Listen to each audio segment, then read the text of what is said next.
प्रदेश सरकार के मंत्रिमंडल के विस्तार के सहारे भारतीय जनता पार्टी ने उत्तर प्रदेश में अगले साल होने वाले विधानसभा चुनाव की तैयारी शुरू कर दी है।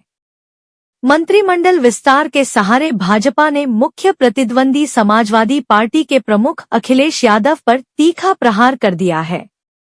मंत्रिमंडल विस्तार में सपा के पीडीए अस्त्र को भोथरा करने के साथ ही सपा को उसके गढ़ में ही घेरने में भी काफी हद तक भाजपा ने सफलता हासिल कर ली है।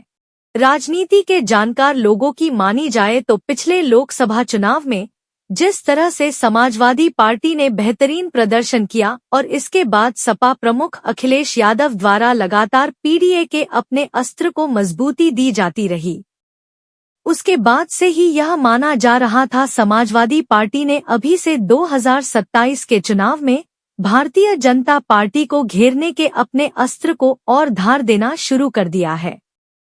पीडीए के इस अस्त्र के सहारे समाजवादी पार्टी उम्मीद जताए है कि वह 2027 के चुनाव सपा के पक्ष में पिछड़ा दलित अल्पसंख्यक पीडीए को भाजपा के खिलाफ व अपने पक्ष में पूरी तरह तैयार कर लेगी। सपा द्वारा पीडीए को अपने पक्ष में करने की रणनीति पर काम किया जा रहा था, लेकिन मुख्यमंत्री योगी आदित्यनाथ के मंत्रिमंडल के विस्तार में जिस तरह से समीकरण साधे गए उससे सपा के अस्त्र की धार के भोथरा होने की उम्मीद जताई जाने लगी है। राजनीति से जुड़े लोगों की मानी जाए तो मंत्रिमंडल विस्तार में भाजपा ने पूरी तरह अखिलेश यादव के गढ़ और उनके पीडीए के अस्त्र को कमजोर करने पर ही फोकस किया है।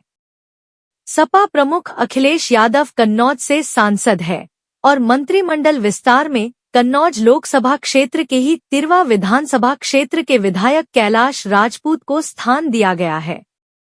श्री राजपूत लंबे समय से कन्नौज में सपा के खिलाफ मोर्चा लेते रहे हैं। कन्नौज की ही सदर विधानसभा क्षेत्र के विधायक असीम अरुण पहले से ही प्रदेश सरकार में मंत्री है। कन्नौज लोकसभा क्षेत्र में कानपुर देहात की रसूलाबाद विधानसभा क्षेत्र भी आता है। मंत्रिमंडल में कानपुर देहात की राजनीति में मजबूत पकड़ रखने वाले अजीत पाल को और मजबूती दी गई है। अजीत पाल के पिता मथुरा पाल को कानपुर देहात के सबसे प्रभावी राजनैतिक लोगों में एक माना जाता था। योगी आदित्यनाथ के पहले मंत्रिमंडल में भी अजीत पाल को मंत्री का पद दिया गया था। यह दोनों ही मंत्री पीडीए से ताल्लुक रखते हैं। मंत्रिमंडल विस्तार में एक समय में सपा प्रमुख अखिलेश यादव के सबसे करीबी माने जाने वाले रायबरेली जनपद के विधायक मनोज पांडेय को स्थान दिया गया। माना जाता है कि अखिलेश से करीबी संबंध होने के कारण मनोज पांडेय सपा प्रमुख की चुनावी रणनीति से पूरी तरह से वाकिफ है। ऐसे में मनोज पांडेय को महत्व देकर भाजपा ने अखिलेश को मानसिक चोट देने के साथ ही ब्राह्मण मतदाताओं को अपने पक्ष में करने का प्रयास किया है।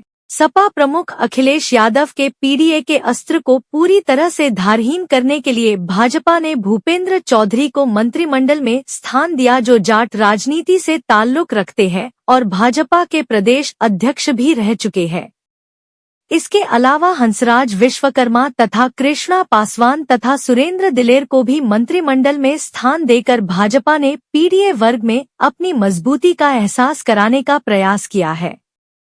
आज मंत्रिमंडल में शामिल किए गए विधायकों में अधिकांश पीडीए वर्ग से ताल्लुक रखते हैं।